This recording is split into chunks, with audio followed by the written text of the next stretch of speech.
ചെല്ലാനം ഗുണ്ടുപറമ്പ് മുതൽ കമ്പനിപ്പടി പനക്കേൽ പാലം വരെ റോഡരികിൽ നിർത്തിയിട്ട വാഹനങ്ങളാണ് നശിപ്പിക്കപ്പെട്ടത്. പ്രത്യേകിച്ച് കാരണമൊന്നും കൂടാതെയായിരുന്നു പരാക്രമമെന്ന് പറയപ്പെടുന്നു.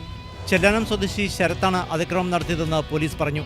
കഴിഞ്ഞ ദിവസം അർദ്ധരാത്രിയോടെയായിരുന്നു ഇയാളുടെ പരാക്രമം. 2 ഓട്ടോറിക്ഷയ്ക്കും ഒരു കാറിനും തീയിട്ടു. വാഹനങ്ങൾ ഏതാണ്ട് പൂർണ്ണമായി കത്തി നശിച്ചു. മറ്റൊരു ഓട്ടോ ടാക്സിക്ക് തീയിട്ടു. ഇത് ഭാഗികമായി കത്തി. വർഷങ്ങളായി വാടകയ്ക്ക് ഓട്ടോറിക്ഷ ഓടിച്ചിരുന്നയാൾ 4 മാസം മുൻപ് വാങ്ങിയ റിക്ഷയാണ് ശരത്തിന്റെ കൈക്രിയയിൽ ചാമ്പലായത്. സ്വന്തമായിട്ട് ഒരു വണ്ടി എടുത്ത് 4 മാസമായിരുന്നു. 4 മാസം ആകുമ്പോൾ മുൻവൈരാഗ്യം ആരോടും എനിക്കില്ല. കാരണം ഞാൻ ഇതുവരെ ഒരാളും ഒരു വഴക്ക കാര്യമൊന്നും ഉണ്ടാക്കി മുൻവൈരാഗ്യം ഉണ്ടാകാൻ സാധ്യതയില്ല. പിന്നെ മുൻവൈരാഗ്യമാണെങ്കിൽ എൻ്റെ വണ്ടി മാത്രം കത്തിച്ചാൽ മതിയായിരുന്നു. ഇത് അതുപോലെ 4 വണ്ടി വേറെ കത്തിച്ചു. 2 വണ്ടി വെള്ളത്തിലേക്ക് തള്ളിയിട്ടു. അത് ഒരു സ്കൂട്ടർ എൻ്റെ സഹോദരൻ്റെ തന്നെയാണ്. ഞാൻ സ്ഥിരമായിട്ട് വണ്ടി ഇവിടെ ഇടുന്നത് നമ്മുടെ വീട്ടിലേക്ക് വണ്ടി കയറ്റാൻ പറ്റാത്തത് കൊണ്ടാണ്. ആ ഗേറ്റിന് വീതി കുറവുള്ളതുകൊണ്ട് ഗേറ്റിൽ അങ്ങനെ വണ്ടി അകത്തേക്ക് കയറില്ല. അതുകൊണ്ടാണ് ഞാൻ വണ്ടി ഇവിടെ ഇടുന്നത്. ഇതിനടുത്ത് കാറിന്റെ ചില്ലുകൾ അടിച്ചു തകർത്തു. തീർന്നില്ല വിക്രിയകൾ. 2 സ്കൂട്ടറുകൾ തള്ളി വെള്ളത്തിലിട്ടു.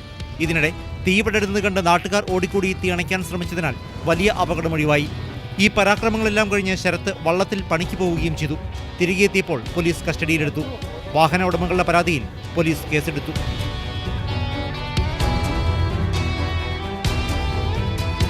മാതൃഭൂമി ന്യൂസ്, കൊച്ചി.